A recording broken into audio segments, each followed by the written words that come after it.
নমস্কার বন্ধুরা, অনুঘা রান্নাঘরে আরো একটি নতুন রেসিপিতে সবাইকে স্বাগত জানাচ্ছি।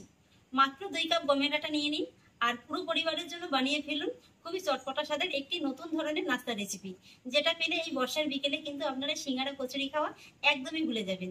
আসুন তাহলে দেখে নিন বন্ধুরা আমার আজকের রেসিপিটি। আশা করছি খুবই ভালো লাগবে।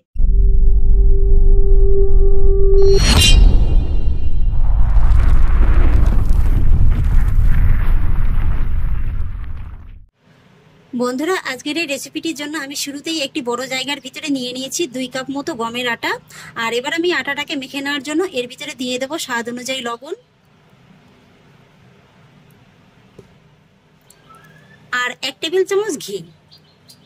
আপনারা কিন্তু তবে এখানে ঘিয়ের পরিবর্তে সাদা তেল দিয়েও এই আটাটাকে মেখে নিতে পারেন। তবে ঘি দিয়ে এই আটাটা মাখলে কি হবে, রেসিপিটি খেতে খুবই ভালো লাগবে। আর তাছাড়া কিন্তু এগুলো খুব সুন্দর খাসতে হবে। এবার আমি লবণ আর ঘিয়ের সঙ্গে আটাটাকে প্রথমে একবার ভালো করে মাখিয়ে নেব। লবণ আর ঘিটা মেখে নেওয়ার পরে এবার এর ভিতরে আমি অল্প একটু করে জায়গা করে নেব। তারপরে অল্প অল্প করে নর্মাল জল দিয়ে আটাটাকে খুব ভালো করে মেখে নেব। মোটামুটি আটাটাকে কিন্তু খুব বেশি নরম করে মাখলেও হবে না, আবার একেবারে যে শক্ত করে মাখতে হবে তাও না, মিডিয়াম একটা ডো তৈরি করে নিলেই হয়ে যাবে। এই যে বন্ধুরা, আটাটিকে আমি খুব ভালো করে মেখে নিয়েছি। আর এবারে আমি আটাটিকে জাস্ট 5 মিনিটের মতো রেস্টে রেখে দেবো। আর সেই ফাঁকে আজকে রেসিপিটির জন্য দুর্দান্ত স্বাদের একটি পনিরের স্টাফিং তৈরি করে দেখাবো। আর স্টাফিংটা তৈরি করার জন্য এখানে দেখুন আমি নিয়েছি এই 100 গ্রামের মতো পনির। বন্ধুরা, এই স্টাফিংটা তৈরি করা কিন্তু খুবই সহজ, জাস্ট 5 মিনিটের ভিতরে কিন্তু স্টাফিংটা তৈরি হয়ে যায়। আর এবার আমি পনিরটাকে গ্রেটারের সাহায্যে একটু গ্রেট করে নেব। আপনারা চাইলে কিন্তু হাত দিয়েও ম্যাশ করে নিতে পারেন। পনিরটাকে গ্রেট করে নেওয়ার পরে এবার আমি এর ভিতরে কিছু কিছু সবজির উপকরণ অ্যাড করব।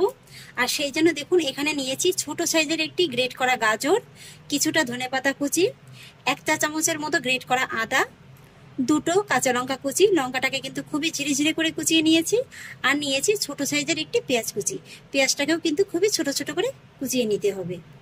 আর আমি এখানে আজকে এইসব সবজির উপকরণ অ্যাড করছি, আপনারা কিন্তু আপনাদের পছন্দ অনুযায়ী যে কোনো সবজি ব্যবহার করতে পারেন। এবার আমি এই সবজির উপকরণগুলো এই গ্রেট করা পনিরের ভিতরে দিয়ে দেব। আর তারপর দিয়ে দেবো কিছু কিছু মশলার উপকরণ। সেই জন্য এখানে নিয়েছি 1/2 টিস্পুন হলুদ গুঁড়ো, 1/2 টিস্পুন চিলি ফ্লেক্স, 1/2 টিস্পুন ধনে গুঁড়ো, 1/2 টিস্পুন জিরে গুঁড়ো, 1/2 টিস্পুন লাল লঙ্কার গুঁড়ো, 1/4 টিস্পুন গরম মশলা গুঁড়ো, আর এই 2 চিমটি পরিমাণে হিং। এই হিংটা দিলে কিন্তু রেসিপিটির স্বাদ পুরোটাই পাল্টে যাবে, দারুণ লাগবে খেতে। এবার আমি এই মশলার উপকরণগুলো এই পনিরের ভিতরে দিয়ে দেবো। আর সেই সঙ্গে দিয়ে দেবো স্বাদ অনুযায়ী লবণ। লবণটা কিন্তু এখানে বুঝেই দেবেন, আটাটা মাখার সময় লবণটা ব্যবহার করা হয়েছে, সেই আন্দাজে কিন্তু এখানে লবণটা ব্যবহার করতে হবে। এবার সমস্ত উপকরণগুলো আমি চামচের সাহায্যে একবার ভালো করে মিশিয়ে নেব। এই যে বন্ধুরা, 5 মিনিটও লাগেনি স্টাফিংটা তৈরি করতে। এবার আমি স্টাফিংটাকে একটা সাইডে সরিয়ে রাখবো। আর এই 5 মিনিটের ফাঁকে আমি আরো একটি কাজ সেরে নেব। সেই জন্য নিয়েছি ছোট সাইজের একটি বাটি, বাটিতে দিয়ে দেবো 1 টেবিল স্পুন ময়দা। আর এবার এই ময়দার ভিতরে খুবই সামান্য একটু জল দিয়ে একটি ঘন ব্যাটার তৈরি করে নেব। বন্ধুরা, ময়দার এই ব্যাটারটি কিন্তু পরে কাজে লাগবে, আর সেটা আমি আপনাদের পরে দেখিয়ে দেব। এই যে বন্ধুরা, ময়দার ব্যাটারটিও তৈরি করা হয়ে গেছে, এটাকেও আমি একটা সাইডে সরিয়ে রাখবো। আর এদিকে কাজগুলো সারতে সাথে 5 মিনিট হয়ে গেছে। এবার ঢাকাটা তুলে নিচ্ছি।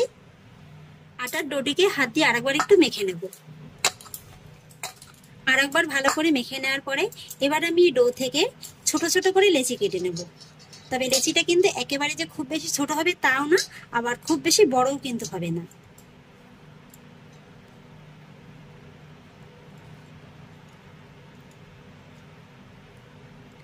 এই যে দেখুন বন্ধুরা, সাধারণত পুরি বানানোর জন্য আমরা যেরকম লেচি কেটে থাকি ঠিক সেই সাইজেরই কিন্তু লেচিগুলো কেটে নিতে হবে।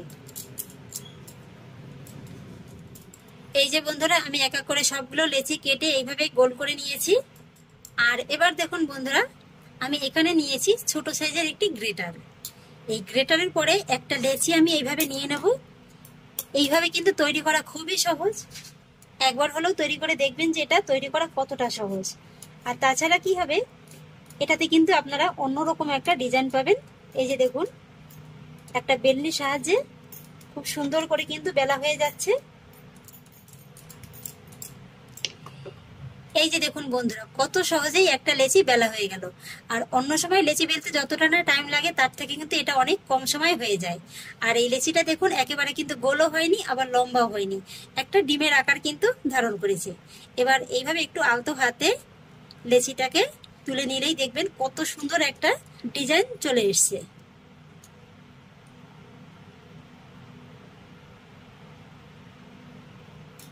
এই যে দেখুন বন্ধুরা, কত সুন্দর লাগছে দেখতে, কাজগুলো একেবারে কত সুন্দর বোঝা যাচ্ছে। এবার আমি এই লেচিটাকে একটি প্লেটের পরে রেখে দেব। আরো একটি সহজ পদ্ধতিতে আমি আপনাদের দেখিয়ে দিচ্ছি। এক্ষেত্রে কিন্তু আর বেলুনের কোনো প্রয়োজন হবে না, শুধু হাত দিয়ে এইভাবে একটু চেপে চেপে নিলে কিন্তু একই রকম শেপটা চলে আসবে। এই যে দেখুন,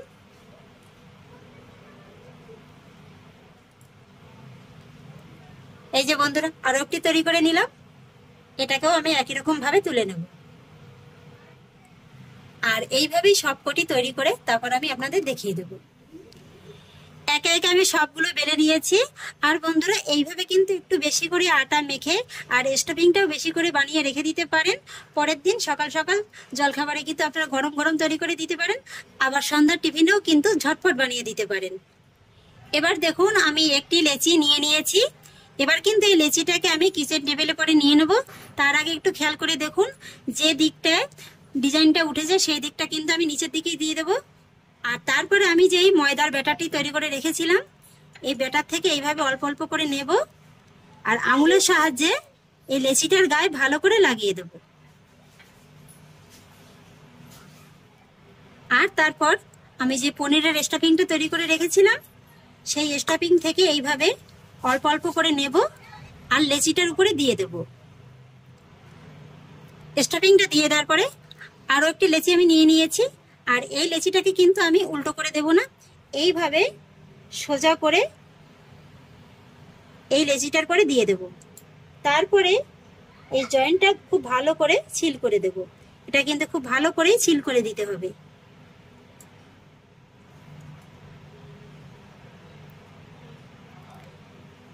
এই যে দেখুন বন্ধুরা, দেখতে কত সুন্দর লাগছে এখনই।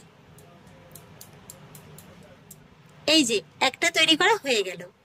আমি একে একে সবগুলো তৈরি করে নিয়েছি। আর এবার এগুলোকে সব গরম গরম তেলে ভাজার পালা। আর তেলে ভাজার জন্য আমি একটি ফ্রাই প্যানে পর্যাপ্ত পরিমাণে সাদা তেল গরম বসিয়ে দিয়েছি। আর তেলটা কিন্তু খুব ভালোভাবে গরম করে নিতে হবে। তেলটা খুব ভালোভাবে গরম হয়ে গেছে। আর এবার গ্যাসের ফ্লেমটা মিডিয়াম লোতে রেখে একটা একটা করে ছেড়ে দিতে হবে। আর বন্ধুরা, আমি আজকের এই রেসিপিটির নাম দিয়েছি নতুন স্বাদে পনির স্টাফিং কচুরি। আমার প্রথম ব্যাচে 4টি ধরেছে। আর বন্ধুরা এগুলো কিন্তু অবশ্যই গ্যাসের ফ্লেমটা মিডিয়াম লোতে রেখে ভাজবেন, যেহেতু এই মাখাটা আটা দিয়ে তৈরি, আটাতে কিন্তু খুব সহজেই রংটা ধরে আসে। তাই গ্যাসের ফ্লেমটা যদি বাড়িয়ে করেন তাহলে উপর থেকে রংটা ধরে আসবে কিন্তু ভিতরটা কাঁচাই থেকে যাবে। আর গরম তেলে ছাড়ার পরে এইভাবে একটা চামচের সাহায্যে উপর থেকে তেলটা ছড়িয়ে দিতে হবে, এতে করে সব দিকে সমানভাবে ভাজা হয়ে যাবে। তেলে ছাড়ার কিছুক্ষণ বাদেই দেখবেন এগুলো ফুলে এক একটা অনেক বড় হয়ে গেছে। এই যে দেখুন বন্ধুরা, এগুলো এক একটা ফুলে কত বড় হয়ে গেছে, ফুলে কিন্তু প্রায় বলের মতো হয়ে গেছে। আর তারপরে যখন এর নিচের পাশটা হালকা কালার চলে আসবে, এইভাবে খুব সাবধানে কিন্তু উল্টে দিতে হবে। আর তারপরে এগুলোকে উল্টে পাল্টে খুব সুন্দর করে একটা সোনালী কালার করে ভেজে নিতে হবে। এই যে বন্ধুরা, আমি এগুলোকে উল্টে পাল্টে খুব সুন্দর একটা সোনালী কালার করে ভেজে নিয়েছি। এবার আমি এগুলোকে সব গরম তেল থেকে তুলে নেব। দেখতে দেখুন বন্ধুরা কতটা লোভনীয় লাগছে। একই রকম ভাবে পরের ব্যাচের গুলোও ভেজে নেব। একে একে সবগুলো পনির কচুরি ভেজে আমি একটি প্লেটে তুলে নিয়েছি। আর এই কচুরিগুলো কিন্তু আপনারা টমেটো কেচাপের সঙ্গেও খেতে পারেন। আর খেতে এতটাই সুস্বাদু হয় যে শুধু শুধুও কিন্তু খেতে পারেন। এবার একটা কচুরি আমি আপনাদের একটু দেখিয়ে দিচ্ছি যে এগুলো কতটা খাস্তা হয়েছে।